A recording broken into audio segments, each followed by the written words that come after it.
Yeah, I'm a small business owner. I'm a freedom fighter. I'm a son. I'm a brother. I'm a mentor. I'm soon to be a father.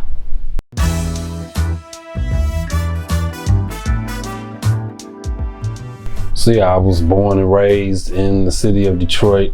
I grew up with both parents in the household.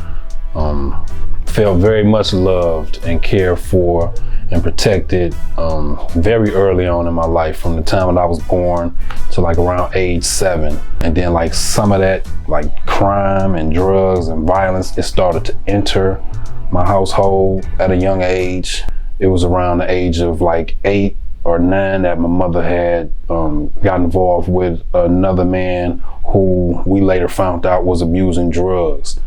He smoked crack cocaine, and like every other month or so, like he would just like steal the television, the microwave, the VCR, the car, and would just go out and, you know, sell it to, you know, buy drugs. So like my mother, she became very abusive towards him. Like, I guess, you know, out of her rage and anger and frustration, it's like, yeah, I wanted to go outside now. I didn't want to stay indoors anymore. When I lost that family dynamic, like I was really searching for that again. But at the same time, like the TV, the VCR, the microwave that my stepfather would steal and go sell for drugs, he was taking it to them.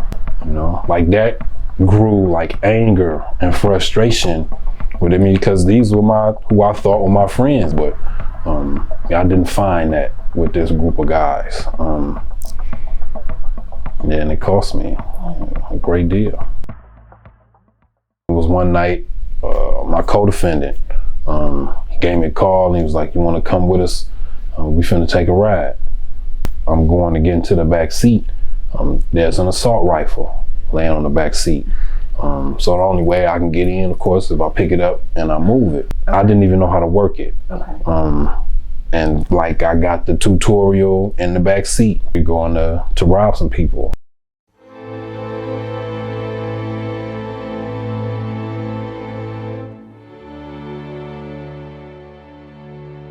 They told me that I was facing a life sentence without the possibility of parole, but that because I was 16 years of age, that I could be sentenced as a juvenile. When I ultimately went up for sentencing, I did have to have like recommendations made as to how I should be sentenced. The psychiatrists, they really like laid out how like I was narcissistic and that my behavior was cemented, like I would not change. They said that like this is who I was gonna be like for the remainder of my life. So the judge at sentencing sided with the psychiatrist.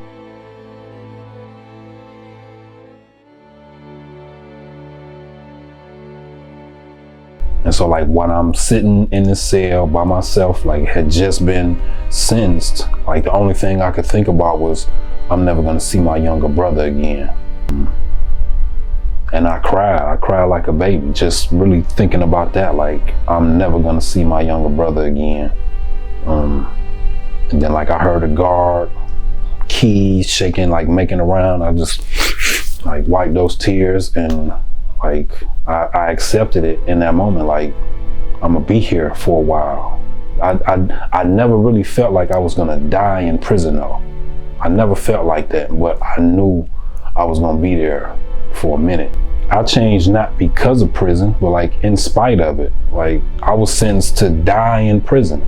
So that's not leaving like any room for a person to say, well, yeah, let me try to better myself for the day that, you know, when I'm released. It's like, no, y'all sentenced me to die here.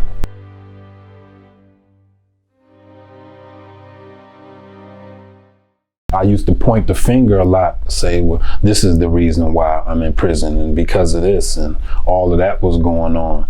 And it took me time, it took me years to really sit down with myself and take responsibility for what I was ultimately responsible for. And like, that helped me like realize the power that I had to change what I could. What I could change was the way that I was navigating through it, the way that I was interpreting things, the way that I saw life. Like, I knew I could change that.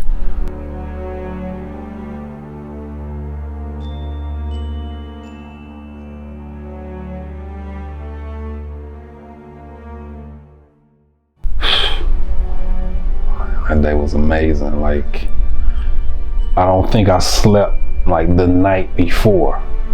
Since I've been home, of course, definitely been able to, get involved with, this work, like just justice reform work, been able to, use my story, my lived experience as like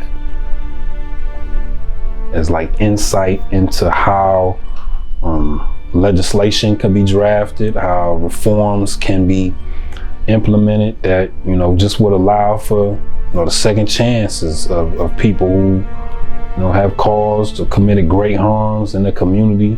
But it's been a blessing and like a privilege.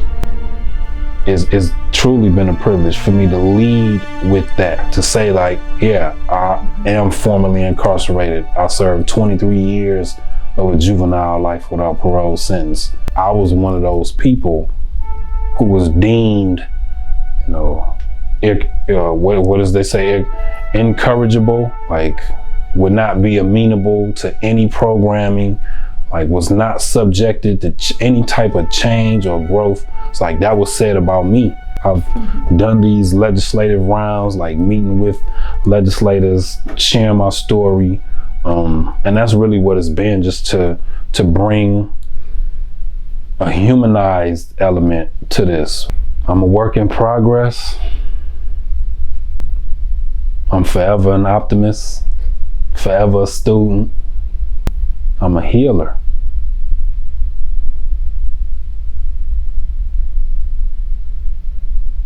Yeah, I'm a healer.